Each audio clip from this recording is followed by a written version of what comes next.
that you're going to Riyadh to take part in the Russian-American negotiations. That's true. What do you expect from this meeting? Well, always when we go to negotiation, what we want to do is to listen to what our partners have to offer. When Presidents Trump and Putin talked over the phone, they agreed on the need to put aside the absurd period in the relationship between two great superpowers when they essentially didn't communicate at all, aside from certain technical issues. And the presidents agreed that the dialogue should be restored and resumed on all matters that can somehow be settled with the contribution of the United States and Russia. They mentioned the Ukrainian settlement, the situation in the Middle East, as well as a number of other regions that are currently in an unstable situation. So we're going to listen to our American counterparts, and of course we are willing to respond. And then I'll report that to my superiors, who will then decide on subsequent steps. The television of Serbia. This is a question to Minister Lavrov. Do you confirm that Russian delegation is going to come to the Expo exhibition? And how does your country see this participation at the Expo exhibition in Serbia? There's also a question to Minister Juric. Many countries can't say they have good relationships with Russia and Kiev. How do you see Serbia's work on this path? Taking part in the Expo 2027 exhibition in Belgrade, we are grateful for this invitation, and today Marko Đurić confirmed that we are expected there, and I take his word on that. He promised us the best venue in downtown Belgrade for Russia's pavilion. We wish our Serbian friends best success in hosting this very important. Ministers, Minister Lavrov, how would you comment on the results of the Munich Security Conference and the historical statements of Western leaders on the need to involve Europe in negotiations on Ukraine? And the European Parliament, in its draft report on Serbia, speaks against the opening of RT Balkan TV channel. What does it say about the relationship of the European Parliament, the attitude of the European Parliament to Serbia, and more broadly on European values?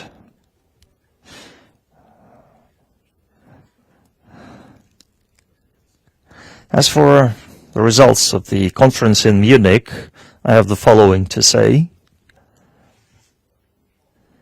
Everyone has to be responsible for their deeds.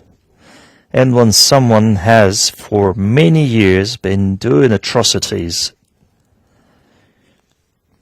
breaking their own declared rules of equality, fair competition, presumption of innocence, respect to private property, freedom of expressing opinion, ensuring free access to information, when all this is trampled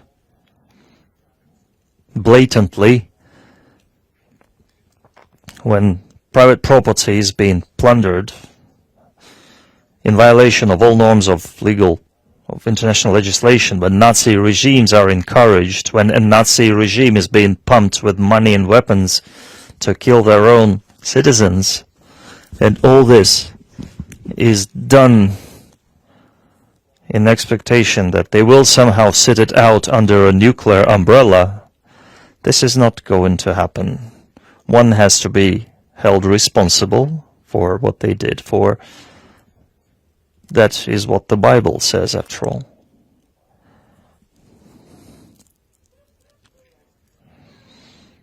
And as for European countries' willingness to take part in the negotiations process on Ukraine, you know, their wish has been granted many times. In February 2014, the European Union, including France, Germany, signed ceremonially, pompously, an agreement between the then president of Ukraine, Yanukovych, and the armed opposition. An agreement that was guaranteed to be fulfilled. It provided for an interim government and an urgent election. They only had 5 or 6 months to wait. The next morning, the opposition trampled this agreement, and we reached out to England, Germany, and France as guarantors of this agreement, and they told us sheepishly that what happened, and sometimes democracy in its development can take on strange forms. That was their first chance. The second chance they were given are those Minsk agreements, when the leaders of Russia, Germany, France, and Ukraine spent 17 plus hours to fine-tune every character, every comma in this text, aimed at settling the Ukrainian situation by giving the special status to parts of Donbass as part of a unified Ukrainian state. A UN Security Council resolution approved that plan unanimously. From the very first day, Ukrainian part started breaking it, violating it, bombarding and shelling Donbass. Instead of restoring the economic integrity of Ukrainian territory, they blockaded the region, they water-blocked Crimea, and did many other things. And when Mrs. Merkel and Mr. Hollande retired and started talking to journalists, they frankly confessed that they were not going to do any of that. They just needed time to arm Ukraine. Those were the chances they were given. At the Munich conference,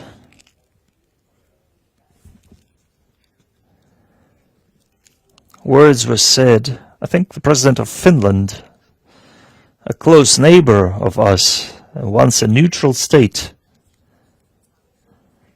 that had always campaigned for all things good against all things bad, and their president in Munich said that a truce agreement must be signed and used to strengthen European in the military sense. So the philosophy is still there. So I really don't know what they have to do at the negotiations table if they still want to trick the conflict into freezing for a while staying true to their habits of continuing the war. Then why should they be invited to the table at all?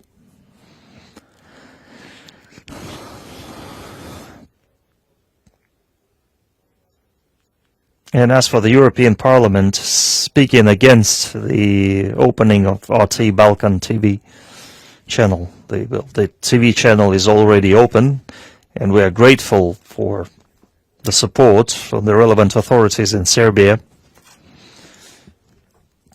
They were instrumental in solving all obstacles in the way of that opening. And if the European Parliament is saying that the work of this channel is against European values, then again, the answer as to what the European values are, the answer can be found in the minutes of the Munich conference in the speech given by DJ Vance.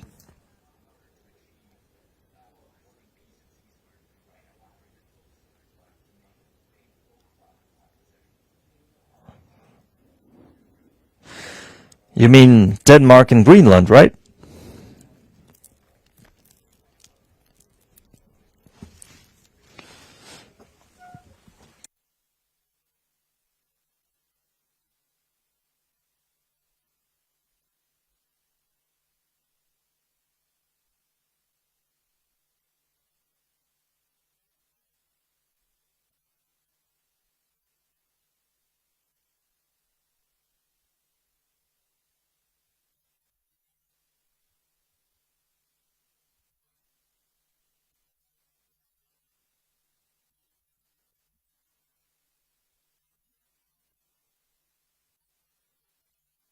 Compromises have been reached many times, mostly due to efforts of the Russian part. And after the Maidan of the 2014, when Victoria Nuland, along with the American ambassador in Ukraine, discussed the membership of the new government after the coup d'etat. And back then, in 2014, in January, Nuland designated the place given by the United States to the European Union in deciding the fate of Ukraine. You probably remember that. A compromise was achieved, and the next morning the opposition made a bloody coup d'etat in violation of all agreements. The second compromise was called the Minsk Agreements, approved by the UN Security Council, becoming not a compromise but an international law, and that was trampled once again, first of all by the Ukrainian junta and those who had guaranteed the Minsk Agreements by Berlin and Paris, and they confessed to that openly, and the United States was watching the developments smugly from over the ocean, supplying weapons to the Ukrainian regime and supporting it in every way possible. And in April 2024, as President Putin has said numerously, that was another compromise. So the American representatives who currently speak a lot about how to approach the Ukrainian crisis, and it is still unclear as to which one of them will be appointed by President Trump to speak on the Ukrainian track on behalf of the Washington administration. They're also speaking about compromises, and all of this is getting more and more like an academic dispute, as it was voiced at the Munich conference. And indeed, they're already talking about territorial concessions. Well, one needs to look up in history. Territorial concessions to what is currently called Ukraine were made by the Soviet leadership when the Union of Soviet Socialist Republics was formed,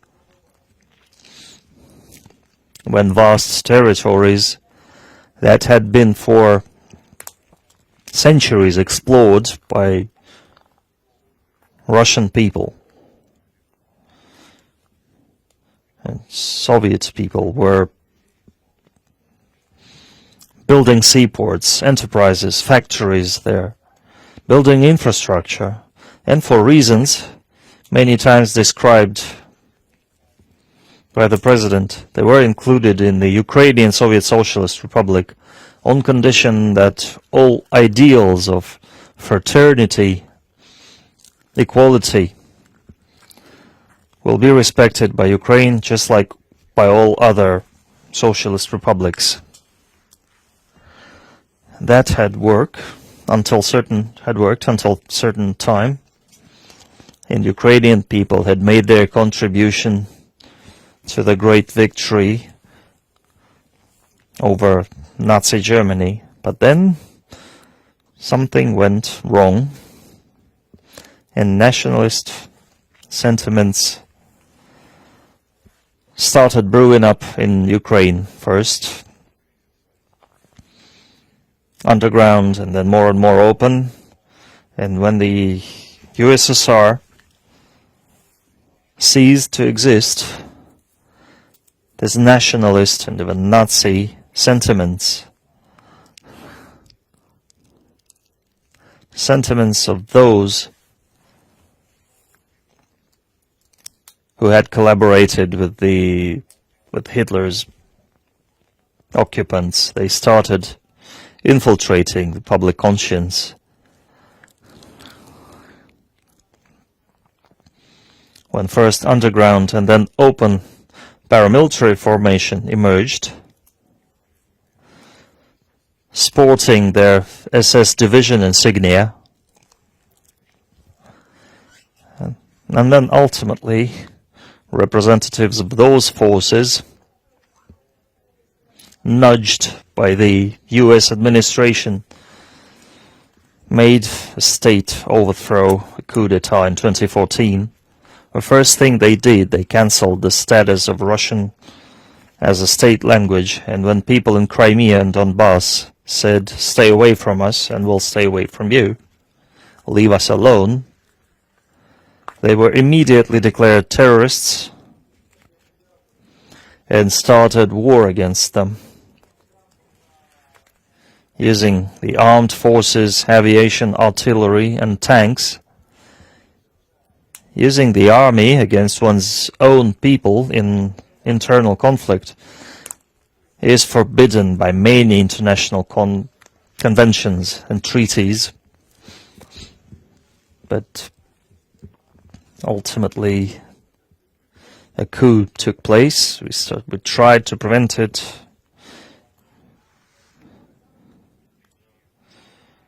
We tried to help the country recover from this dive into a tragedy. Both Poroshenko and Zelensky came to power as presidents of peace, lying to their voters, something that they still do. And if you read statements of those who work with Zelensky and call themselves the government of Ukraine, call themselves the presidential administration,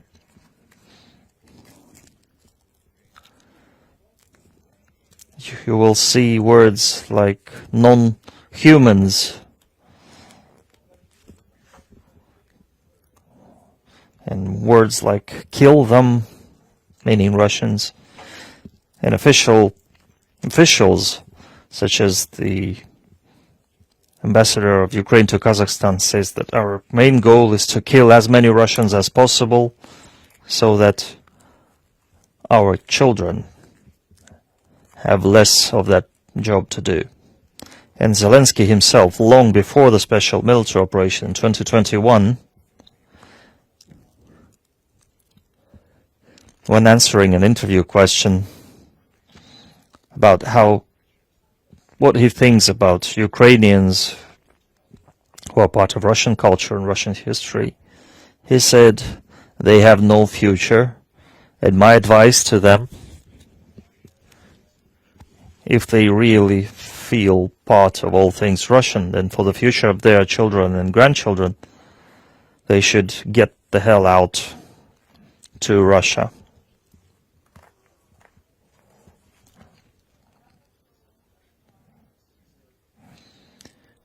Do you want this Nazi attitude?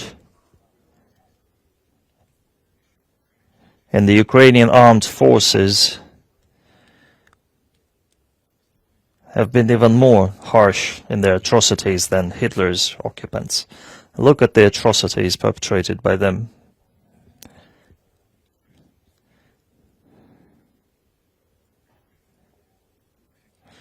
So there shouldn't be even a hint of any territorial concessions. Shall we concede those territories with Russian people on them, or without any Russian people on them, just with precious metals? Those fantasizing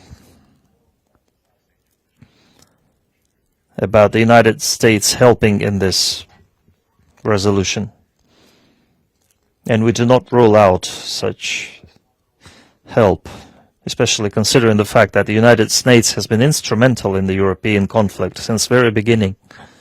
I mentioned Victoria Nuland forming the junta government days before the coup. Well, speaking of serious diplomacy, I think it's better to look up the history of this conflict to see why Ukraine has banned Russian language in all spheres, why it has banned the Orthodox Church, which is a gross violation of Article 1 of the UN Charter. Once we figure out why the numerous initiatives still voiced from many parts of the world